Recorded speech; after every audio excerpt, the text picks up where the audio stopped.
Get ready with me for ഒരു courier എടുക്കാൻ പോക്ക്. നമ്മൾ ബ്ലാക്ക് ആൻഡ് ബ്ലാക്ക് ആണ് പിടിക്കുന്നത്.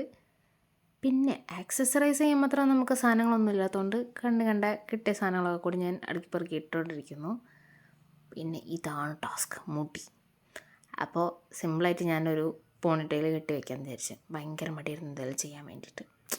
സോ ഇന്നേക്ക് ഇത്രയൊക്കെ മതി, ഒരു കൊറിയർ എടുക്കാനല്ലേ.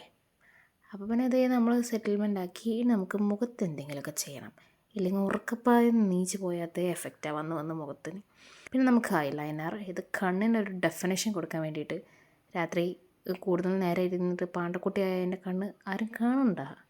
പിന്നെ നമ്മൾ കമ്മലിടാൻ നോക്കി, പക്ഷെ അത് മൂഞ്ചി ഭയങ്കര ഓവറായിരുന്നു. അപ്പോൾ ഞാൻ പിന്നെ ചെറിയൊരു സാധനം ഇട്ടു. ഇതെൻ്റെ ചേച്ചി എനിക്ക് മേടിച്ചു തന്നായിരുന്നു. എനിക്കിഷ്ടമായി, സംഭവം കൊള്ളാം, കുഞ്ഞിതാണ് സുഖം. അപ്പോൾ നമ്മളെ ബേസിക് പരിപാടികളെല്ലാം കഴിഞ്ഞു. പിന്നെ ഞാൻ ചേച്ചി മേടിച്ചത് സ്ക്രഞ്ച് ഉണ്ടായിരുന്നു. അപ്പോൾ ഞാനതൊന്ന് എൻ്റെ ഇതായിട്ട് ചേഞ്ച് ചെയ്തു. സോ ആൻഡ് ലൈക്ക് മുടി നല്ല സെറ്റായി കിടന്നു. ഇനി നമുക്ക് ലാസ്റ്റ് പരിപാടി ലിപ്സ്റ്റിക്കിൻ്റെ ഒരു ചെറിയ ഷെയ്ഡ്, ചെറിയ ഷെയ്ഡല്ല, ചെറുതായിട്ട് നമുക്ക് ലിപ്സ്റ്റിക് ഇടാം. സോ അത്രേ ഉള്ളൂ. ഇതാണ് ഫൈനൽ ലുക്ക്. അപ്പോൾ ബൈ ബൈ.